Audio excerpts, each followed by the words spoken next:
This is a true horror story that is reported to have happened 30 years ago. The story involves a Kuwaiti singer named Nura Takkakah, who was a famous singer and part of a prestigious band in Kuwait. They were invited to play at a wedding inside the bride's house. When they reached the home, they were greeted by the bride's mother, who then took them to the changing and preparation room to get themselves into their attire ready for the performance. As the guests arrived, the band played their instruments and music. This went on for a few hours. Since this was the bride's house, the invite was exclusively for women as part of Middle Eastern tradition. Hours into the performance, close to midnight, one of Noura's backup singers saw something very creepy and fainted. Noora then took her to a separate room to calm her down. It was then the backup singer told Noora what she saw, one of the female guests, lifting her dress and realizing it wasn't a normal foot, it was the foot of a horse.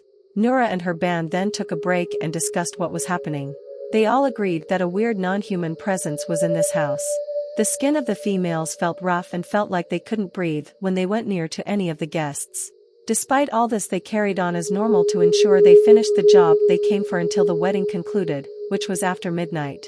While they were playing their music as usual, a weird occurrence happened. All the guests simultaneously started jumping up and down, screaming like a horror movie, where everyone has gone insane.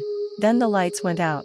The band realized this was the time to get away, so Noora instructed her band to pack up and get out as soon as possible before any further weird occurrences happen. They managed to swiftly pack up and leave while the event was ongoing.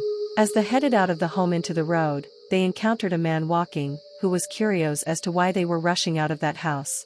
Looking back with fear, they told him they were there to perform for a wedding inside for the bride. The man revealed a shocking truth: no one had lived in that house for years. Noora was a bit surprised about this. She then wanted to prove to the man that there was a party. So went back to the house, only to see the house look dull, dark, abandoned, with dust and cobwebs covering each surface and no signs of life. Noora and her band then realized that the wedding they had just performed for was for a female Jinni, and this was a Jinn wedding.